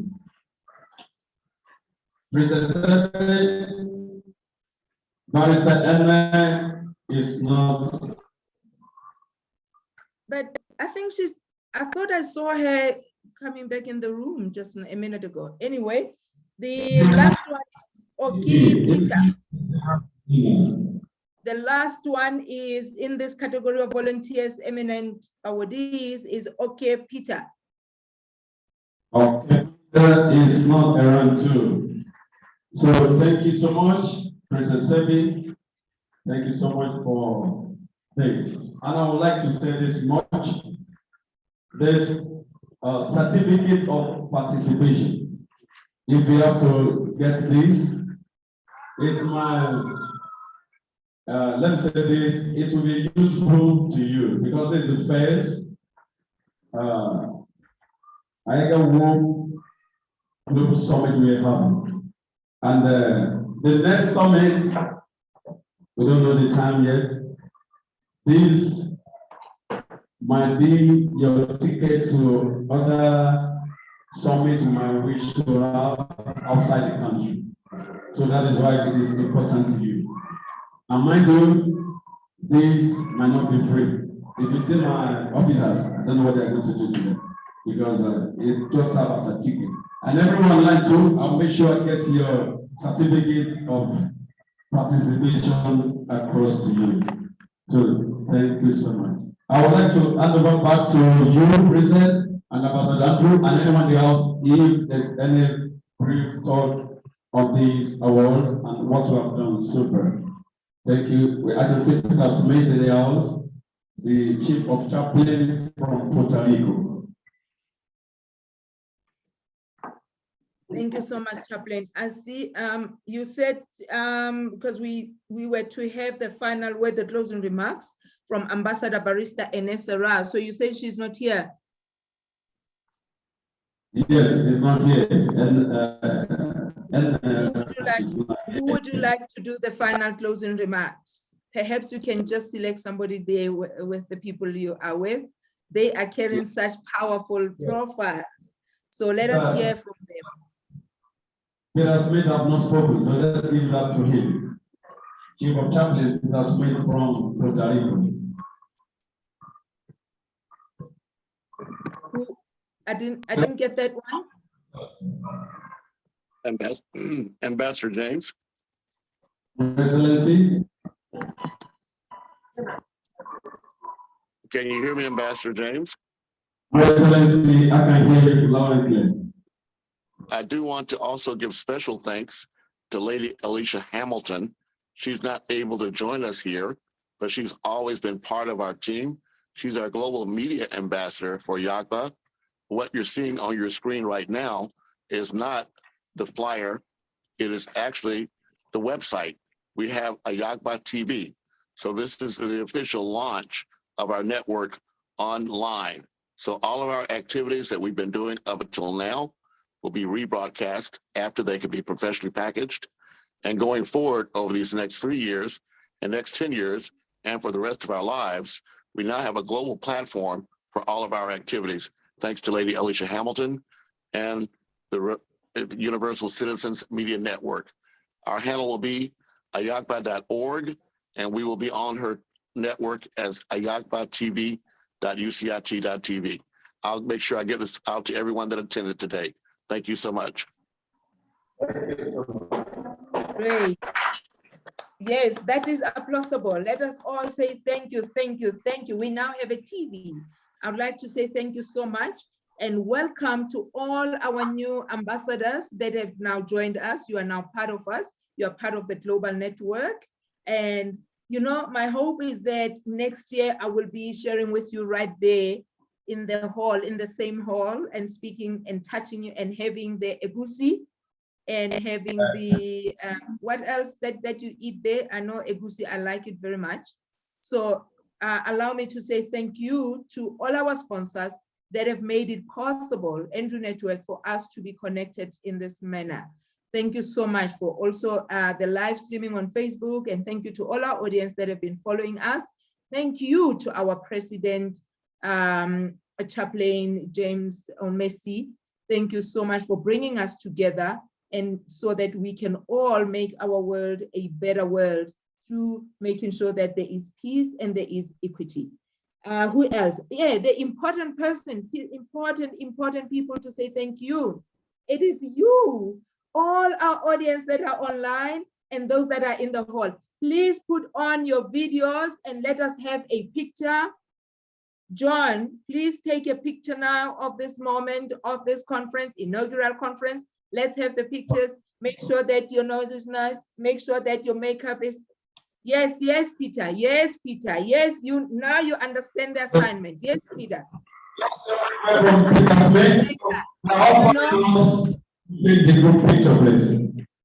Yes, and then, so us online, we will have a picture. Ambassador Andrew, please make sure that you click a nice picture. Nice picture. You know, it is hot. It is hot in South Africa. So thank you so much. Beloved daughter, I'm using my phone for my Zoom, so I'll depend upon you to get an extra picture for me, please. Right, let's get everybody, let me get it on the view that we see the gallery, that we see everybody, all the videos, all the, yes, yes, yes, yes, Maleka, I like that smile, I like that smile. Let's see. Oh, okay, who's there? Yes, James. Yes, Yewande. Isaiah, you don't want, President Ididio, you are here. Let us see you, my president. Rose, let's see you. I'm gonna not smile. And hello there, Peter Smith, our international ambassador. Thanks for joining, Peter.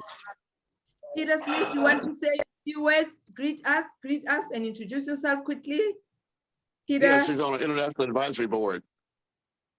Yes, so Peter, you want to greet quickly before we go?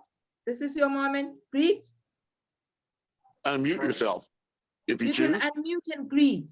You can greet. Yes. Thank you very much. Good morning or good afternoon, wherever you may be. It is morning here in Puerto Rico. I want to thank James, Your Royal Majesty, Your Royal Highnesses, for everybody for allowing me to be here as the Chief Chaplain with James and his university and his program. I am happy to participate and help out wherever I can. You people are outstanding, and I wake up here in Puerto Rico, the land of no snow, a lot of rain and hurricanes, to be with you people. May God bless you all, and may you be blessed for life, you and your families and your loved ones. God bless, and thank you very much. Wow, powerful words. God bless you as well, We say and thank you. Ubuntu, peace and love. Thank you so much. Let's have the pictures. Let's have the pictures. Don't leave yet. But we are so grateful. Let us continue working together. Be in touch with Ambassador James. If you are in Nigeria, he knows how to get you together. Get in touch with Ambassador, His Royal Highness Andrew Williams. He will put you together, in touch with all of us, and let us all join hands. My President Ididio. So let's have click the picture once more. Look at the Nigerian team. Look at the beauty of Africa. Africa, you are beautiful. Not Peter, you too. Now that you are here, we welcome you. Yes, Ayodele, thank you. Please click, please click, please click. People are beautiful. Smile. Let us say James. Let us say James. I can hear you. Yes. Thank you so much. We will turn it over to Nigeria. Thank you. Thank you. Ambassador Andrew, do you want to say your parting words? Thank you for making it possible for us. And now the TV, my word, we are moving in style. 2021, you have been brilliant. Thank you. Thank you for having Thanks me. to everyone. Chaplain. Also, we need to thank our sponsor, EdFu Foundation. They're always here, and they made this platform available not just for this time, but for the last 18 months. And they made a commitment to work with us for the next 18 months. So we have strong support here in the United States and around the world. I love everyone here. Welcome to our family. Thank you for joining us. Indeed. Welcome to our family. Thank you for joining us. Thank you for making wonderful. Good morning to you, sir. And then good afternoon to those that are in Africa and Asia. It is afternoon, it is evening. And to the across the Atlantic, it is a good morning, it's a good day. You know what? We love you so much. May you all be in peace and make sure that you are in peace with all human beings. By all means, try and be at peace, try and create an environment that is peaceful. Africa will love you. Thank you. It's a good night. Adios. Well, we're still streaming, so I'm gonna keep streaming until everyone can leave, but I'm gonna keep streaming as long as we are showcasing activities there in Nigeria. So thank you for your attendance, and we love you. Thank you. I think that's a Thank wrap. you so much. We love you. We love you, Malaika. We love you, Dr. Iwanda. I love your jacket, the shawl. Hey, wish I could see the full picture, but yes, we are going to share. We girls, we love our apparel. We do. Thank you so much. Goodbye, everyone. Thank you very much. Thank you, everyone. Greetings from the diaspora. Thank you for hosting us. Bye. Bye-bye, everyone. Have a good day, James. We'll talk later, sir. Thank you.